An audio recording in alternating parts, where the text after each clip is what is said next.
ver mais uma vez aí o evento de casa cheia. Obrigado.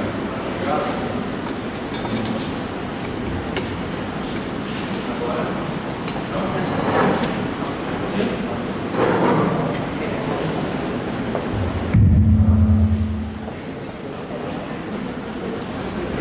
Boa noite, boa noite. Bom, feliz de ver mais uma vez aí o evento aqui no Evento de casa cheia. Eu não sou de Aracaju, mas eu fico feliz de receber.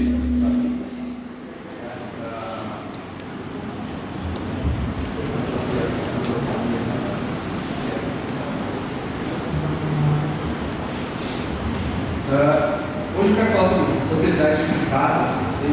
Acho que ele falou bastante aqui sobre liberdade de expressão. Acho importante lembrar da questão de propriedade privada, que é um dos fundamentos, o principal fundamento da liberdade. E quero falar também sobre os detratores da liberdade privada.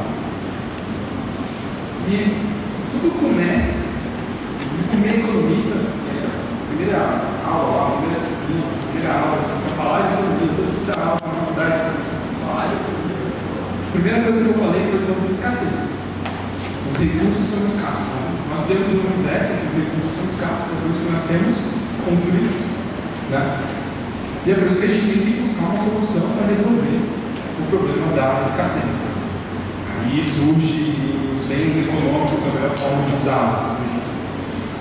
Então, toda a questão que envolve a propriedade privada se dá no ambiente de escassez, e é porque há escassez que há conflito. Então, a partir do conflito é que a gente busca uma solução. A melhor solução que encontramos foi propriedade privada. É isso que eu quero defender aqui. Eu quero mostrar o outro lado disso que detrata, que acha que não, que a propriedade privada é a verdade do problema. Mas, bom, começamos do começo, ação humana. O que é a ação humana, a forma como Mises a defende? A ação humana é o indivíduo que parte de uma situação que ele percebe que está desconfortável, com o desconforto percebido, ele se utiliza de meios para atingir uma outra situação que ele espera que ele consiga reduzir esse desconforto. Então, eu já falei de expectativa do desconforto, a percepção do desconforto, a expectativa do maior conforto e o uso de meios para isso. Então, são duas coisinhas. Né? O emprego de meios são recursos escassos, guiados pelo conhecimento, essa expectativa, né? O conhecimento, vou falar disso um pouquinho mais para frente. Né? Esses são os dois ingredientes para uma ação humana bem sucedida. E, é claro, o conhecimento, né, eu tenho noção de que essa determinada ação que eu vou tomar, ela vai me provocar um maior conforto, né, é fundamental. É o desenvolvimento cultural que o Menger falou, o conhecimento é importante. Só que sem os recursos, sem a propriedade dos recursos, sem os direitos de propriedade, eu simplesmente não consigo usar os meios necessários para agir. E o conhecimento por si só não basta, não há ação. Então, direitos de propriedade importam, direitos de propriedade privada importam, e direitos de propriedade privada não podem ser relativizados. Tá certo? Como assim relativizados? A propriedade não é secundária. Né? Só quem tem muito dinheiro, só quem tem muita propriedade se importa com isso. É só propriedade, não tem nada a ver. As vidas humanas são mais importantes que isso. O cara que fala esse tipo de coisa, ele não percebe que a propriedade não está separada de nós. Claro, lá atrás, quando eu falei sobre essa humana, né, a gente tem que se utilizar de meios, de recursos escassos, e a melhor forma de a gente fazer isso é a comida. A gente só pode fazer isso se a gente tiver propriedade desses recursos. Então, a propriedade não está separada de nós. Ela é o mundo físico no qual vivemos, o mundo físico e material no qual vivemos. Todos nós vivemos no mundo material da propriedade escassa, de recursos, de coisas escassas. Então ela é útil, até estava discutindo aqui sobre democracia, né, sobre como fazer uso das coisas, né? Como tomar decisões. Propriedade privada, ela que vai definir como tomar decisões. É a partir dela que a gente vai decidir o que fazer. Não importa, essa discussão aqui filosófica sobre por que o cara escolheu derrubar um prédio de 200 anos, o qual era proprietário, construiu uma caixa de sapato, umas casinhas novas quadradas aí, muito parecidas. Não importa, é a casa dele. A gente não tem que ficar se sentar com uma assembleia estudantil ali na faculdade, ficar discutindo, levanta a mão, todo mundo levanta a mão, olha, eu quero desse jeito, o prédio tem que ser assim. Aí o cara fala, não, tinha que ser desse outro jeito. Não, porque decide a propriedade. Sem propriedade privada, tudo se torna um banco político. Quero trazer isso para a gente. Uma sociedade que escolhe entre capitalismo e socialismo não faz uma escolha entre dois sistemas sociais, ela escolhe entre cooperação social e desintegração da sociedade. E aí, só para a gente colocar em outros termos a mesma frase do Mises, é uma sociedade que escolhe entre um sistema de propriedade privada e um sistema sem propriedade privada, não escolhe entre dois sistemas sociais, mas escolhe entre cooperação e desintegração social. É isso que o Mises está falando. Então, o bom velhinho, então Marx. E o Mises, olha só que interessante, estou falando de defensor da liberdade, defensor das ideias da liberdade, e o defensor do socialismo. E os dois têm uma coisa em comum, eles enxergam a propriedade privada como chave para cada um dos seus modelos. Olha o que Marx fala. A teoria do comunismo pode ser resumida numa única frase: abolição da propriedade privada. Olha o que o Mises fala. O programa do liberalismo, uma única palavra: propriedade. Então são dois pontos de vista completamente diferentes. Vamos começar com os literatores, então. Já começou. Isso aqui é longo, mas é divertido essa situação. O primeiro homem que, tendo cercado um pedaço de terra, e pensou para dizer: isto aqui é meu. E encontrou pessoas que acreditaram nele. Esse cara foi o verdadeiro fundador da sociedade civil. De quantos crimes, guerras e assassinatos, de quantos horrores e desgraças a humanidade poderia ter sido poupada se alguém tivesse arrancado as estacas, enchido o fosso e gritado a seus semelhantes: cuidado com esse impostor, vocês estão perdidos se esquecerem que os frutos da terra pertencem a todos nós, mas a terra não pertence a ninguém. Eu sou. Que é metade do século XVIII. Aí um pouquinho mais para frente, aí, uns 90, 100 anos mais para frente, Proudhon. Propriedade é roubo, propriedade é despotismo, é impossível porque é homicídio. É irritado com a propriedade. O cara, eu não gosto de propriedade também. É uma situação dele. Isso aqui é uma situação de uma seção de um artigo que chama Propriedade Privada e Comunismo, 1844, do Marx. Ele fala, ele está descrevendo duas etapas do comunismo aqui. Tá? A primeira etapa ele chama de comunismo vulgar. E nessa etapa é onde o ser humano vai ser levado ao extremo até que ele se encontre como um ser social, que o Marx acreditava que era, e aí sim a gente vai ter atingido o que é o comunismo perfeito.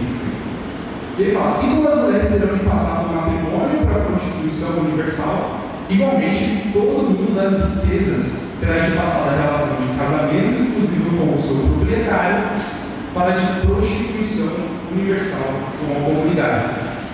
E é nesse comunismo vulgar que ele fala que os pensamentos de toda a propriedade privada são, pelo menos, dirigidos contra qualquer propriedade privada mais afastada. É inveja. Essa etapa do comunismo vulgar é inveja. Então o cara tem um pouquinho mais do que eu tirar dele, porque até a gente tem um enganamento.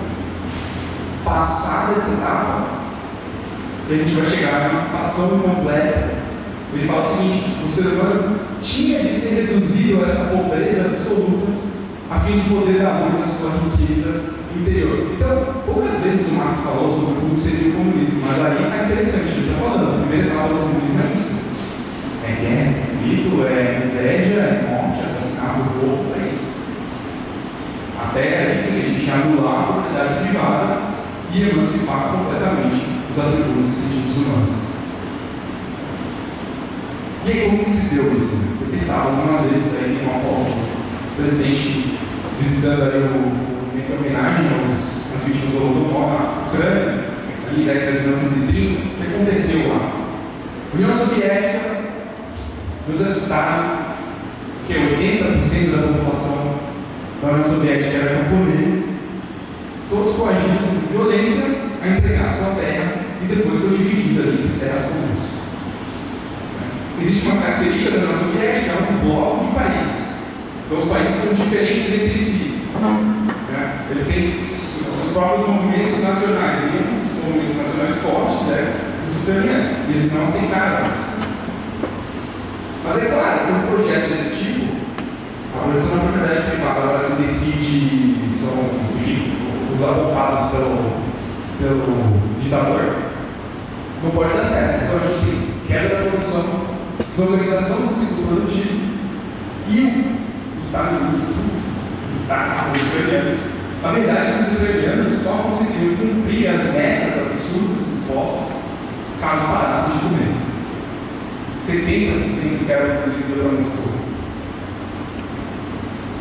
As pessoas morreram de fome, eram presas, assassinadas, horror total, caos. Quase como um vulgar, talvez. Aí entre 4 e 10 milhões de mortos em 2, 3 anos, ucranianos. E o grande salto adiante, para falar da China do Mao Tse-tung, também é o que? 20 anos, quase 30 anos depois, de 59 para 60, ali, o grande salto adiante, é o primeiro ideia do Mao Tse-tung. Numa China que é diferente da União Soviética, que é uma forma mais homogênea do que era da União Soviética, num bloco, num país. E lá ele também decide que vamos acabar com a propriedade privada, coletividade as terras, agora quem manda sou eu, Mao Tse-tung. Eu que vou dizer como tem que ser plantado, onde tem que ser plantado, quando vai ser plantado, quando tem que ser colhido, por quem vai ser colhido, etc. E o Mao Tse-tung falou, mandou plantar sementes em solos densos, não dava para ser, não dava para solos agricultáveis, as plantas morreram, o solo secou, aí não foi irritado. Aí tinha um monte de pássaro comendo os grãos, ele mandou matar os pássaros. Aí não tinha mais pássaro, ficou um monte de parasita, porque os pássaros, o pássaro era um monte de parasita, olha que loucura. Olha o ruim atrás do outro. E aí, no fim das contas, os camponeses não conseguiam colher as suas safras, morriam, vendo ali o arroz para apodrecer. Tinha aquela história de, café de grama, café de casca de árvore para fazer sopa. O cara vai saindo daí pelas estradas atrás de comida, as mulheres não conseguem engravidar, fracas, desnutridas. Nessa época também, não é piada, os caras falam que comunistas comem criancinha, é verdade, literalmente isso. Literalmente isso na China. Estocando grãos em casa, fuzilado. Ou então pega um pouquinho de grão aí, era para ser degustado. Preso e fuzilado. Tentando fugir, fuzilado. Está falando de 2, 3 anos, pessoal. São 40, 30, 40 milhões de mortos. Deve ter isso, é absurdo. Então, os que falam que são 15 milhões, mas que falam que são 50 milhões. É um número qualquer, hein? Milhões de mortos. Absurdo. Mas só uma foto. Mas você fala assim, eles estão falando de quase 100 anos atrás, né? Já superou isso, né? E onde está esse negócio de ficar relativizando propriedade privada? Acabando com propriedade privada, olha o que o pessoal do Fórum Mundial está falando. Você não vai ter nada, você não vai ter nada e será feliz. A Agenda 2030 do Fórum Mundial, que eles falam, bem-vindos a 2030. Você não tem nada, você não tem privacidade, mas você vai ficar mais feliz do mundo nessa história. A vida nunca foi tão boa. Ela decidiu que vocês vão comer. Quanto vão comer? Não é? Agora, pergunta para vocês aqui: quem é que tem propriedade? Suponho que vocês sejam uma maioria de direito e tal. O pobre não pode ser de direito, então suponho que todo mundo tem propriedade, né? Pois é, mas a propriedade de vocês tem função social? Fala um pouquinho do Brasil, tem função social a propriedade de vocês? Tem?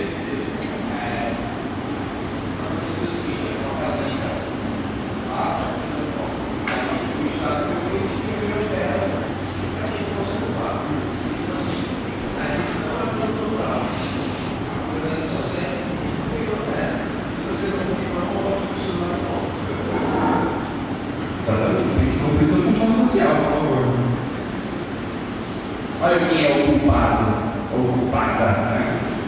A Constituição cidadã. Fala o seguinte, ela passa rapidinho lá, mas ela fala assim, ó, você tem direito à propriedade, desde que ela tenha função social, atenda a função social. O que é a função social? Não. Se não atende a função social, a gente vai desapropriar por interesse social. Dado que você não está cumprindo a função social. O que é função social, por favor? Eu tenho um outro artigo aqui, mas para frente ele fala,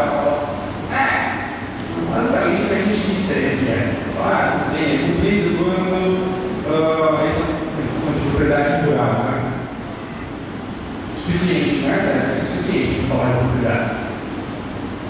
Todos esses requisitos, simultaneamente, aproveitamento racional e adequado, utilização adequada dos recursos naturais, preservação do meio ambiente, observância das disposições. Isso é importante, regula as relações de trabalho, está faltando um pouquinho de vagas, isso aí está aí. Herança, exploração que favorece quem está na propriedade dos trabalhadores, função social. É uma maravilha, né? Porque a gente começa a ver os movimentos, porque é a Constituição prestando um serviço ao terror imposto deliberadamente por algum movimento, por exemplo, o MST. O MST fala, a gente quer reforma agrária, claro, para estabelecer um limite máximo quanto ao tamanho da propriedade de terra, como forma de garantir a sua utilização social e racional. O MST sabe bem que é a utilização social e racional. Mas olha que legal, isso é divertido, olha as coisas que a MST defende no site dos caras. Defende uma salada mista de bandeiras aí, direitos básicos. Direito básico à arte, à cultura, à democratização da comunicação, à soberania. Lá. Então é só. Esse é o ponto. São socialistas o tempo inteiro relativizando a propriedade privada, porque entendem que existe uma série de direitos, mas na medida que eles fazem isso, eles pavimentam o caminho para a erosão da liberdade individual, para a desintegração da sociedade, como isso está denunciando, né? Claro, a subjugação da propriedade privada. Agora vamos falar um pouquinho do lado do bem, do lado do bem. Umas citações aqui de alguns austríacos, aquele diretor, né, do Mises, eu tenho que citar os austríacos aqui agora. Algumas citações aí, o Mises falando, a história da civilização é que a propriedade privada está indissoluvelmente ligada à civilização. Isso aí. Olha o Hayek falando, propriedade privada é a mais importante garantia da liberdade, não só para quem tem, mas também para quem não tem propriedade. O Rothbard falando um pouquinho mais, ele fala, na natureza, o direito à autopreservação implica o direito à propriedade. Claro, a autopreservação é o quê? Eu encontrar uma forma de fazer as necessidades. Eu só consigo fazer isso se eu fizer uso dos recursos escassos. A melhor forma de fazer uso dos recursos escassos?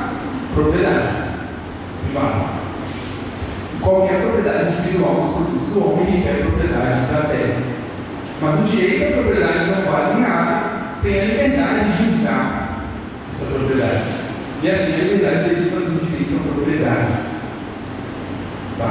E aí ele vai passar adiante, interessante de falar isso, é o seguinte, as pessoas prosperam, né, através da troca e do comércio de propriedades. tem em troca se você possuir aquela coisa. Se você for proprietário, se houver propriedade privada. Se não tem propriedade, você vai colocar o quê? E aí, um pouco mais para frente, falar de cooperação pacífica, tem que existir, além da troca, também a produção e genuína dos bens de consumo, não só como a apropriação dos bens. Tem uma diferença ao direito. E aí, já avançando um pouquinho aí para falar como definir o que é direito de propriedade, por que eles são importantes, para que servem, né? O que são direitos de propriedade? A propriedade não serve de recursos. Então, os atores humanos têm direitos de propriedade sobre determinadas coisas, tá? E ela é um conjunto de direitos, na verdade. Direito do quê? Direito de eu dizer não, de eu dizer sim, de eu excluir, de eu usar, de eu modificar, de eu vender, de eu dar, de eu destruir. É direito do proprietário. Tá? Para que serve isso, então? Tá? De novo, tem coisas que eu já falei, mas a que serve? O ser humano vive num mundo de coisas físicas escassas e ele precisa usar essas coisas físicas para sobreviver. Dado que as coisas são escassas, tem diferentes usos rivais, como eles vão falar. Então tem conflito. Tá? Assim, para solucionar esses conflitos, nós desenvolvemos direitos de propriedade. Basicamente, a forma de alocar os direitos de uso desses diferentes recursos. Tá? E o propósito dos direitos de propriedade é justamente reduzir até acabar com os conflitos. E como atribuir direitos de propriedade? 3 formas aqui para citar. Vocês estão lá em Locke. Pequenininho, mas eu vou falando aqui para vocês o seguinte: fala, primeiro, claro, autopropriedade. Você é dono do seu próprio corpo. Ponto. Segundo, atribuição de recursos, primeiro pelo primeiro uso. Claro, se algo não tem dono, ninguém está usando, a única forma de sobreviver no mundo é usando as coisas. Então a primeira pessoa que usa um recurso deve ter o direito de propriedade sobre aquilo. A gente chama isso de homestead ou de apropriação original. Tá certo?